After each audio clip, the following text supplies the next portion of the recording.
Is somewhere in Zalengam. Interview bola ka chidi. Is that numay ho training chai so.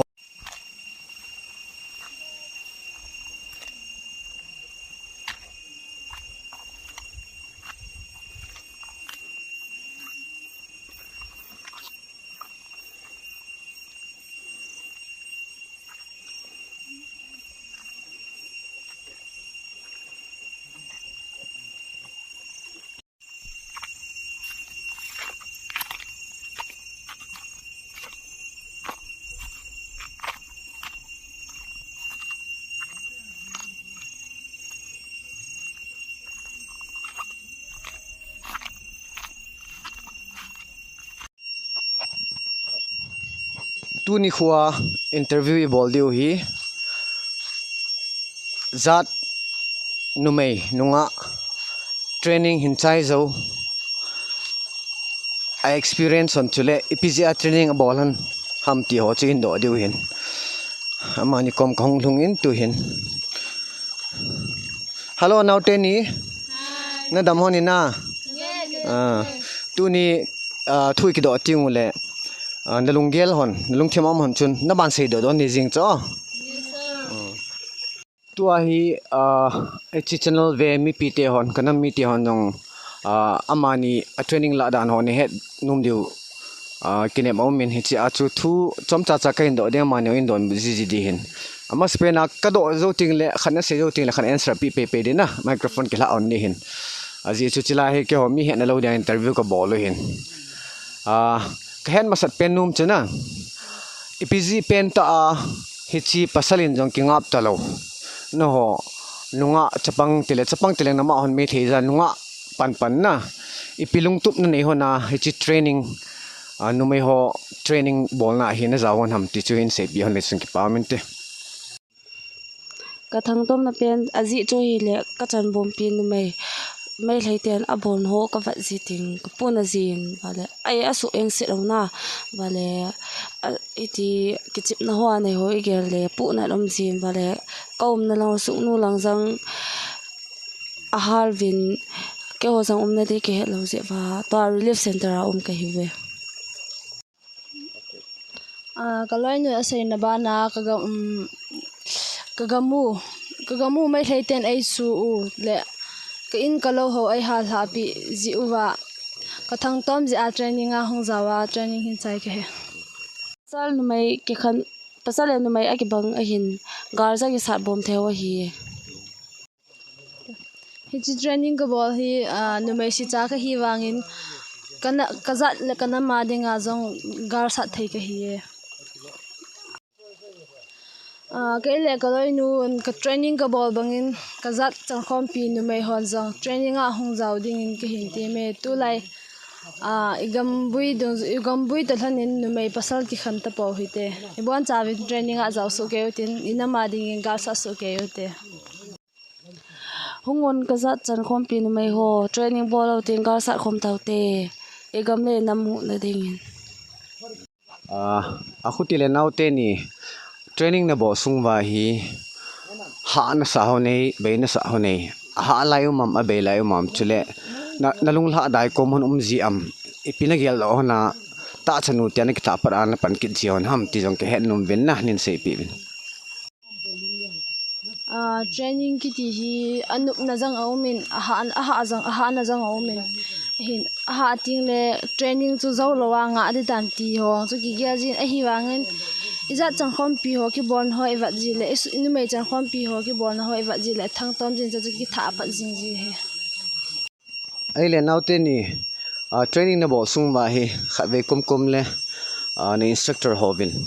na thip na ding nu de sa na zala chu na hin sen ni mei thei ina la na nu le na pan hoi ta na du diu hin na hi jong le chi ho ting om ting le pina gel do jiwam elo le itina ki gel jiwam tiang chunin se pi hona na khawe vai chu sar hon ai sen sina ve hi jong le khonunga ai ma di le igam le inama de hi si chona thu ham ji in tabang jang hilona ai za cho sar hon in sen jang le ki het mo sa kha ke patliwa na igam le inama de nga ki pang hi ka training ball na sung wa hin certain yin jang ka instructor ten yin jang ka kum lang le ai sen jivin ai pho jivin chi pha na chun aka le ka hla hong si ji ka hla hong si ji wang yin chun ha san na jau si thu dinga hong kal sung ka hi ji chun ka hla si na jau si chu ka pai hla ji in ka ki tha pat ki ji na hi tun ka hin chai tai ka training zo Ele naute ni cha te ni aban ka indo num chu training na pat masang wa chu in sunga numei chang ni honin na numei chai te numo son hen numei ima defensive ta ta attacking da te man her hon lo hin to training na chi zo hona pat a to na chei nunga hi aki hi nai pi mam I chan ge ready ni hon tam nin se pi thian de ham training ka bol masangin chun na ki veng di dan sang ima ke pon in sunga numai cha ho bo ki bol hin na I tun training ka hin chai in wang ki veng di dan ho sang ma zo si ke hetan na I tun gal hung ma lang mai thai ten in tek au jang le defense di dan ho na athar kap di dan ho sang ka heta in wale ta gal ho hung ma hi le na Tahchanu hina chun igamle inam ho ven na ding in chun na hoitan pan kila thai tan te training ka bol masang chun macha yang ka he in ki defense di dan jang ka he in hile training ka bol masang chun iham tin ikoma khal ki sukha han lang hile min thal hin ka li ko ma thal jang le ipi ka lo a thal jang le chun macha ka bol thai lo de hin ile kai athia ka pan di tai ti chu kana ki lg kan lung neu ji in tun wang training ka zo pa in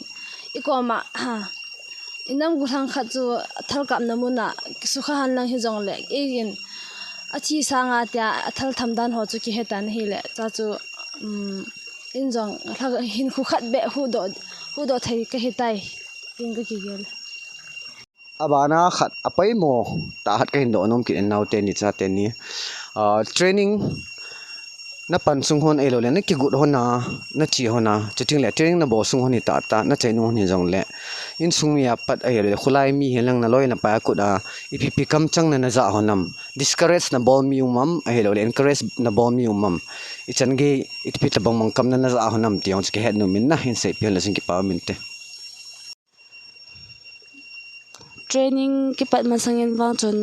kain kute ko min jang kana sai jin kanu ho ko te ho in ana phal pon na hi jong la ken jang kana sai in egam in na ma dinga pang di ka hi e numai ki hi jong le gar sa di ka ye ka tin na training ni jang chun kai kahung thim thai do in na awanin training aki bol chai in angki bol chai ka hung nung jang chun kaloi ka pai ho in chi numai po training ho na zawai ipilo na din te hom itin idem jive ai ni sa jivin na hi jong le kayang ka thang tom ji numai cha ki jong le gar sa di ki hi e tulai numai le pasal ki banga hitan na a lever yang hoi ta ki banga hitan gal hoi ta sa de he na ho jang zawin ka ti jin am ho jang ka le til khau jin awanin ka ta ka kai ho in jang asai ji in ai wang chung kai in I thi jang le igam le in na ma dinga thi di he na ka ti in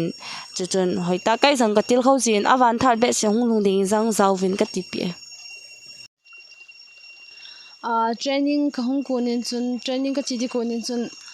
in sunga ka pi le ka pa chun training a zawin tin ai se ai zol hani nei le ke jong ka pa in training a zawin tin chun hinge nangin na phal le ka zaw de hi kai jong ka tha no me kan ti in a hin la kanu te ho in na vai si e mi banga dam thai jang hi lo hoya chi ding ki sa na hi am chi hi nei ti in ke jong ka lu hangin na to ham hi di phat le na vai si e ki ti lo training ka zaw go phanin na vai si ti ho na sai jiwin ipi ki vai si le pi zo lo na sai o ham ilung hi le zo la ma am boy tin kana sai training ka chai yang chun in ka kilen jang chun kaloi ho in to na ho pawa in evin ipi yang nam bol do nam ai tivin ai wang ken jang ai ma ki ven thaina jang ki bol do in na wale igam le inam hu na ding in jang aki bol do ekatin awanin kasayin pasalin sang abol thailen numai sang bol thai ngai hi e pasalin numai a ki khan po e pasalin sang ki bol thai numai sang ki bol thai wale gal sang isat bom diu wale ipu na ho sang hi ai ho numai sang pangai hi ka ti jin kaloi ho sang katil khau jin to thar bet sangum sang le kaloi ka pai ho ka chan khom pin mai ho sang azau ding in ka hin ti me ka sai num choi la gam pa ma chi ho jang ta gal yang hu bui che de hin le gam pa ma ho jang hu ki gyal pha vin lang I gam le inam hu da ding gal sa ro te ta na ho gam pa ma nom wa na hung ki le pha ro le I gam mo na di lo le hai lai nom de hom cho ang cho hu ki gyal pha vin lang I gam le inam ma ding gal sa ro tin ki thu bo mo tin pang kho mo te tin ka sai num me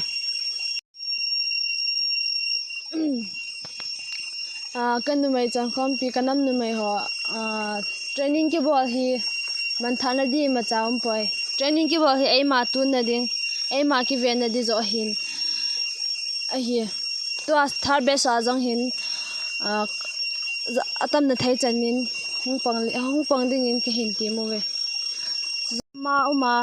in sung mi sab lai lo na tong lawa mo ho jong gam pa ma to de thailo bol de thailo na mo sang win ai ho igama hung ki len lang training a hung zawin lang izat na ma ding in training bol chi khom chi ote tin ka hin ti me pi numai ho jong numai ka hi e tin lung ne hi vin lang I chan bom pi numai a ki bol na ho punaw hi tin min I bol na ho hi ngai o tin igam inam I chu na ho jang hi ki gel hoitan gel lo hi tin ai ho ding in igam inam hu na ding in pan lat che o te ti ka sai nu me tu chung sar USB to kong kihoulim na wa ka sai khil ka sai walo mu le pathe minin ki ngai da mu hi te kai kamin hi le ling nei nga bai te ka hin ka khumin hi le dong sa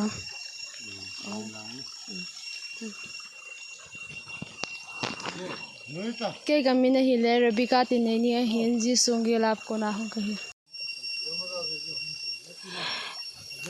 aha training ki ti chu aha na zangum anup na zangum a hin na hi zang le aha na pen cho hi le hi ti stand tu ho na zan nup lai pata ho I hung ki tho ho nup ji hin na wale gam le na mo abol na ho hi evet ji ting pu na om ji na cha chu ai zong I kha ki pet na ki pang a hin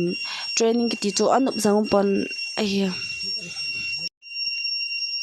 nule pa ho te ho ko ma kan tip na num cho hele hi chi training a I cha te ho hi zaw sa su o hi tin phalo hi tin wale egam le nam hu na ding in gal sat ding in hin sol chi ding in ka hin ti me gam pam langam ho jong chilanga imo sang win ai ma ki yelo hi tin egam le ina ma ding in gal sat ding in hung ki le chi win lang wale chan khom pi nu mai ho hung o win training bol lo hi tin gal sat khom ta